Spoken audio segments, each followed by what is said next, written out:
Hey everybody, Gareth Soloway here, pro trader at inthemoneystocks.com, as well as verifiedinvestingeducation.com and verifiedinvestingcrypto.com.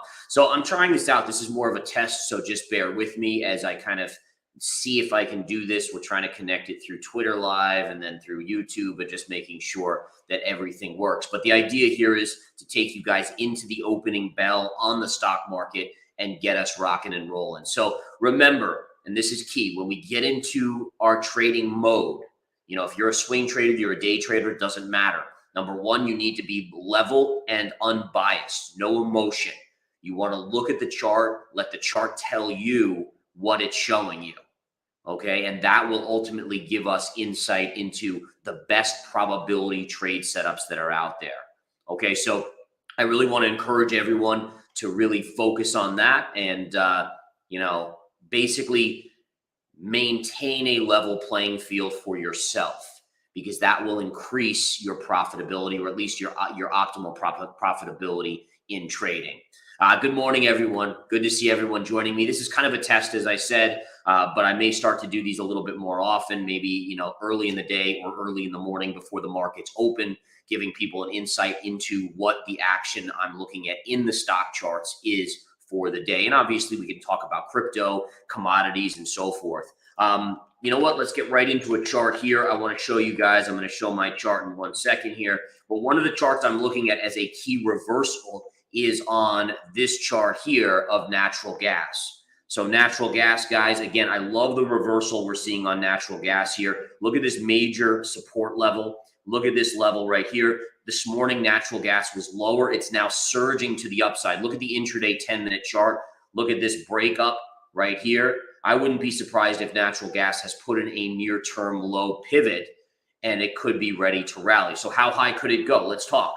All right, so in terms of a rally, and I'm looking at the natural gas daily chart, and that's kind of going to be where you're going to focus in. So short-term resistance, you're going to go to former support. Remember, so former support is equal to your now resistance. So $3.50 would be first resistance.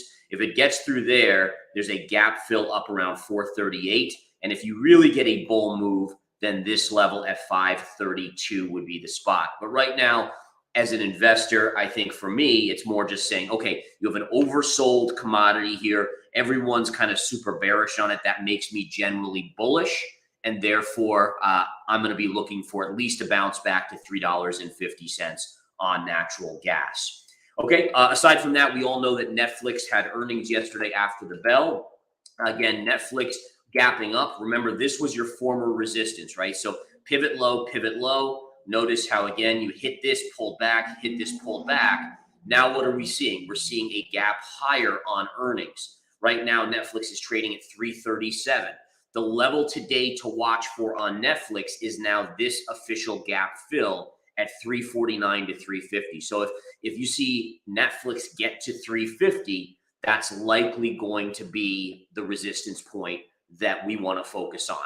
Okay, so again, just kind of focus on that, and we'll see if that kind of comes through. Does Netflix have a surge up to 350? Interestingly enough, initially after the earnings were released yesterday, it did trade up there. But usually, and this is a key wise word, pre-market and after-market highs and lows do not fulfill the gap fill need of a chart. A chart still needs to officially fill it during market hours, all right, for stocks. Crypto's different. You don't really get a lot of gaps because of crypto.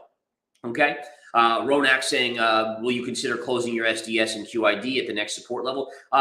Well, so we're in the money on those trades. Those are short trades. We're long those ETFs, but they're short the S&P and short the NASDAQ. And the idea here is that when we get that bigger pullback, I will look to close them when support is hit, right? So they'll go up when the market falls. And again, once we hit support, I will look to close those out. Okay, let's look at a couple other charts here. And there's not a whole lot moving. Again, earnings-wise, we're not seeing a ton. I'm seeing JWN dropping a little bit today. It's only down $1. This is Nordstrom's. And Nordstrom, again, to me, there'll be a little bit of support around 1550. I don't think it's playable for me. The one big level down the line I'll be focusing on here is going to be this one right here. This is a gap fill at $13. That would be major support. Plus, it's cushioned by the double bottom right below it. So you guys know how I work, right? In terms of trading opportunities, what I love is basically looking at levels that have multiple technical factors. And again, I teach these in the Verified Investing courses, the Winning Trader series. And you want to find a level that has multiple factors, but you always go into a trade thinking that it may break. I know that's a weird concept to think, well, I'm going to buy here, but I need to be prepared if it breaks. And then the key is on that chart of Nordstrom, if it does break, where is my next support to add to that position? It's essentially, you guys know I don't buy full positions when I first start a position. And this, by the way, this comes from a history of getting bludgeoned in my early career with losses left and right? So to go into a market as an early trader, and back then, I scrounged up 10K. I started trading on my own, and it was loss, win, loss, win, loss, win. And then maybe I'd have like 10 winners in a row. I think I was the king of the castle, right? And then what happens? The market slams you down, and your inability to cut a loss then wipes out all those 10 gains. I mean, that was me. That was me to a head.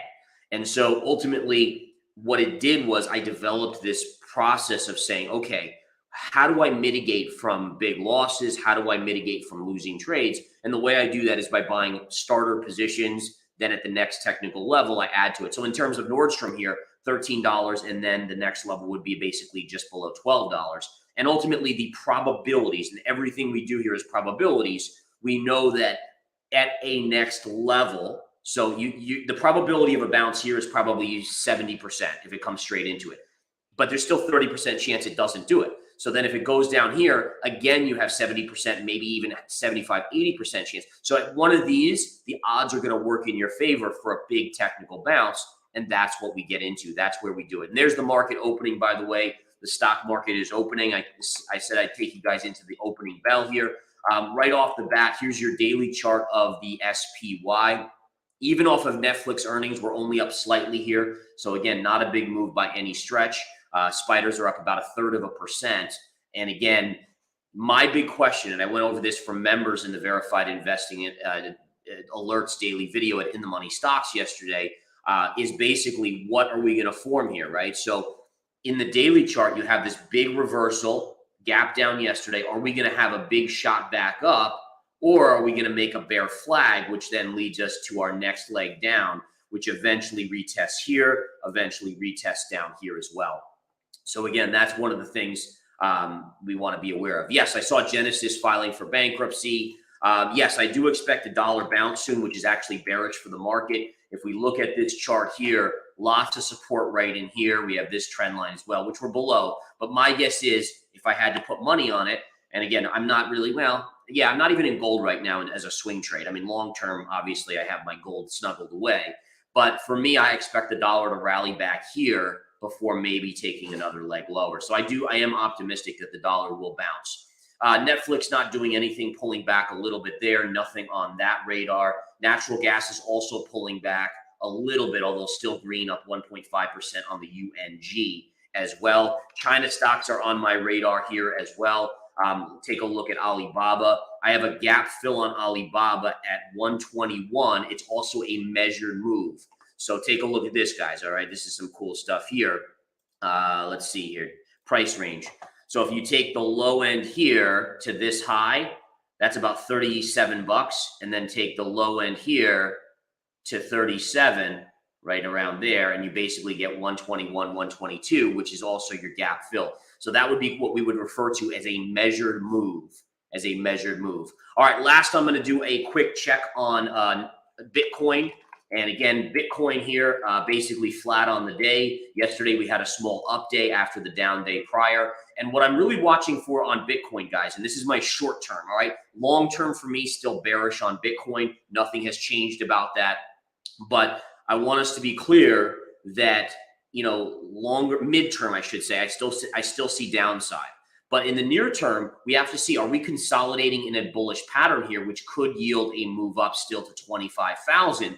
Or does it break this lower yellow line and then do we see a retrace to 18,400? So basically, remember, the charts tell us, and I stress this because so many people are like, well, what's Gareth saying? You know, whatever he says rules. And the answer is no, not whatever I say rules, whatever the charts say rule. And I just translate it for you guys. So even though I'm midterm bearish, still thinking there's more downside, if this starts to make a bullish pattern, I have to be a flexible investor and trader and say, okay, now probabilities start to favor the upside, right? And that's the real key here. So that's the bottom line. So right now it's a wait and see on the Bitcoin chart, and we'll see what the Bitcoin chart obviously shows us here in the coming days. A bull flag, you want to see about 7 consolidation candles or more. That gives you a mature bull flag. Again, that's from the Winning Trader series at Verified Investing Education.